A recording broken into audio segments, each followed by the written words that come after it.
কাটছিল, এর জন্য ভয় করছিল যে আমার পাটা হালকা স্লিপ করলে আমি নিচের দিকে পুরো ডাইরেক্ট পড়বো, আর পড়লে লাগবে তো প্রচণ্ড পরিমাণে। তবু আমি চলে এসেছি অনেকটা সাহস করে। এই পাশে চলে আসার পরে এবার ভিউটা দেখাবো তোমাদের। ভিউটা দেখানোর আগে তোমাদের ওই সাইডটা নিয়ে যাচ্ছি, আর ওই সাইডে দেখাচ্ছি যে রুমগুলোর কী অবস্থা। রুমগুলো তো পুরো ভেঙে চুরে গেছে, আর ইটগুলো যখন তখন খুলে খুলে পড়তে পারে, তাই রিস্কের একটা ব্যাপার আছে। বাট এখানে নিচে এতটাও নোংরা নেই, পরিষ্কারই দেখা যাচ্ছে সব কিছু। বাট সাপ কোথা থেকে আসবে সেটা তো বলা যাবে না।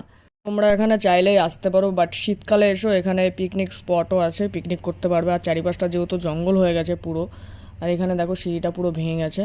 এখানে ঐতিহাসিক কিছু জানতে হলে বা দেখতে হলে তো অবশ্যই তোমাদের আসা উচিত, যাদের যাদের এইসব জিনিসে ইন্টারেস্ট আছে, যেমন আমার আছে।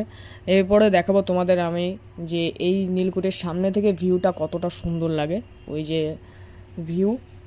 আর এখানে তোমরা পিকনিকের জন্য আসতে পারো। শীতকালে আসলে পরে কি বলো তো, চারিপাশটা জঙ্গল টঙ্গল থাকবে না, পরিষ্কার পরিচ্ছন্ন থাকবে, এটাই।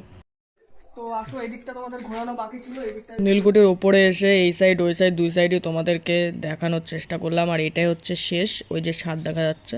তো ছাদে আমরা গেলাম না, এখন হচ্ছে বৃষ্টির সময় আরো স্লিপ আছে, আর লাইফ রিস্ক নিয়ে কোনো লাভ নেই। তো লাইফ রিস্ক না, চলো এবার নিচে গেলাম। তো নিচে আমরা চলে এসেছি। আর একটা ইন্টারেস্টিং জিনিস তোমাদের দেখায়, এখানে কাপেলরা এসেছে আর এসে নাম টাম খোদাই করে রেখে গেছে।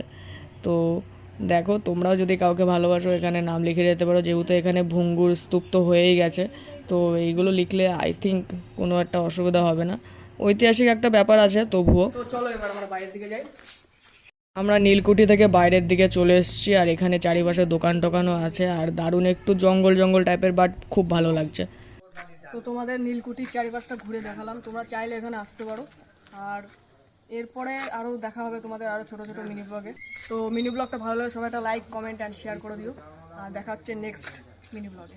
টাটা।